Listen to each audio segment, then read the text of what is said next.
The state of Clearwater was a city under siege, not by an invading army, but by a truth it was not ready to face.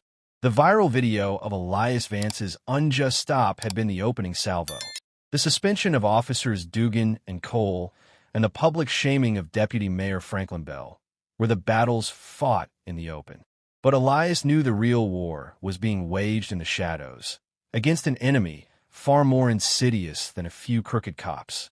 The final report was his masterpiece, a meticulously documented account of systemic corruption, not just within the police department, but extending to City Hall itself. It was the culmination of weeks of relentless investigation, fueled by a single, burning purpose. As Elias signed the last page, the silence in his office was broken only by the hum of the old air conditioning unit. He had laid bare the rot, and now he waited for the consequences. The first hint of the deeper conspiracy came not from a threat, but a veiled act of defiance. The IT technician, a nervous young man named David who had been Elias's secret ally, appeared at his office door one evening. "They found out I gave you the backup hard drive," David whispered, his eyes wide with fear. "I'm being transferred to the motor pool. But I did one more thing." He slid a small, unmarked USB stick across the desk. "It's a fragment, a piece of a conversation from the chief's office line, recorded a few weeks ago, but not logged." Elias plugged in the drive. The audio was distorted, filled with static, but he could make out two voices. One was Chief Marlon Beckett's, her usual no-nonsense tone, replaced by something strained and anxious. The other was a man's voice, calm and menacing. "Marlon, you know the arrangement," the man said. "We don't want trouble. Just keep a lid on this Navarro situation. A transfer to a less sensitive department would be best. For everyone." "I can't do that, sir." Beckett's voice trembled. "He has the law on his side." The man laughed softly. "The law is a suggestion, Marlon. A suggestion we can afford to ignore. Don't make me remind you who put you in that chair." The audio cut off with a click. Elias replayed the clip, his mind racing. The voice was new, unidentifiable. This was no longer just about Franklin Bell. It was a higher power, a man who could intimidate a police chief and pull strings from the comfort of an anonymous office. This was the real puppet master. The following day, a formal inquiry was announced, not against the police department, but against Elias himself. The charge was unauthorized access of city files and inappropriate contact with subordinates. It was a classic countermove, discredit the messenger to silence the message. The man behind the voice was making his move. Leona Cross, his new ally and the only person he truly trusted, burst into his office. "This is a setup, Elias," she said, her face grim. "The Oversight Committee has been rebriefed by a new consultant. They're no longer interested in your evidence. They're interested in you." And guess who appointed the consultant? The city manager, Robert Sterling. Robert Sterling. The name clicked into place.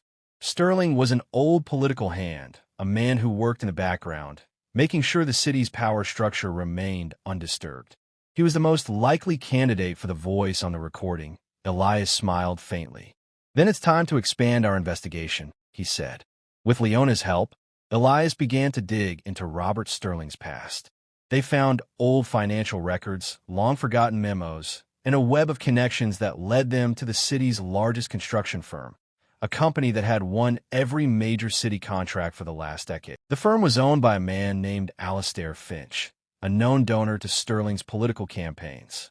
And in the fine print of a police report from years ago, Elias found something that made his blood run cold. Franklin Bell's old arrest record had been expunged by a city manager's direct order. That city manager? Robert Sterling. The puzzle was coming together. Bell's illegal actions were not an anomaly. They were part of a long-standing system of favors and cover-ups designed to protect the powerful. The racist stops, the excessive force, the suppression of complaints. It was all a symptom of a deeper, more systemic disease. A few nights later, Elias found an anonymous manila envelope tucked into his car's windshield wiper. Inside was a single grainy photograph. It was a picture of him and Leona laughing in a diner after a late-night meeting. There was no note, no threat. But the message was clear. They were being watched. The The stakes had been raised from a professional battle to a personal one. Elias confronted Leona with the photo. "They know about us," he said, his voice a low growl. "They'll use this to tear us apart, to claim our investigation is a personal vendetta or an affair." Leona looked at the photo, her face impassive. "Let them try," she said, her eyes flashing with defiance. "They don't know who they're messing with." The day of the inquiry arrived.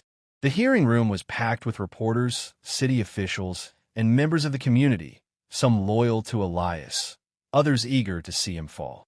Robert Sterling sat at the head of the committee, his face a mask of polite indifference. He began by questioning Elias's methods, his motives, and his integrity. "Mr. Vance, it has come to our attention that you have engaged in unauthorized data retrieval and have formed an inappropriate personal relationship with Chief Cross." Sterling's voice was smooth, confident. "We must question whether your actions were driven by a personal agenda rather than a desire for justice." Elias let him speak, his own composure unwavering. He had a plan, a final act of defiance. He waited until Sterling paused for breath. Then he stood up and walked to the microphone. "Before I answer your questions, Mr. Sterling," Elias said, his voice echoing through the room, "I have some of my own." He pulled out the USB drive and held it up for all to see. "This is an unlogged audio recording from the chief's office. It contains a conversation between Chief Beckett and a man who threatens her, reminding her who put her in that chair. I believe that man is you." A gasp went through the room. Sterling's face, for the first time, showed a flicker of fear. "And this," Elias continued, holding up the old police report, "is proof that you personally ordered the expungement of Franklin Bell's record, a man who just happened to be a key witness in a corruption case tied to Alastair Finch's construction firm. A firm, I might add, that has won every major contract under your tenure." Chaos erupted. Reporters scrambled to their feet, shouting questions. Sterling pounded his gavel, but his authority was gone. His facade of professionalism had shattered, revealing the corruption underneath. Leona stood up and walked to Elias's side. "I would also like to state for the record," she announced, her voice firm, "that my relationship with Mr. Vance is one of professional respect and shared purpose.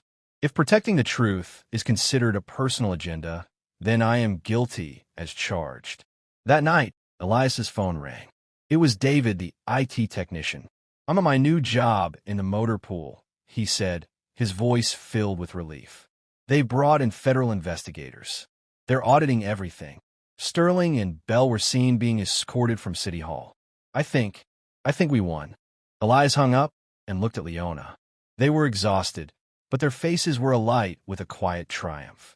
The fight was over, but the work of rebuilding was just beginning. The storm had passed, leaving behind a city that was scarred but cleansed. Elias knew that the road ahead would be long and difficult, but for the first time in his life, he didn't feel alone. He felt a part of something bigger, a movement that had found its voice. And he knew, with a deep and quiet certainty, that the silence would never again be able to hide the truth.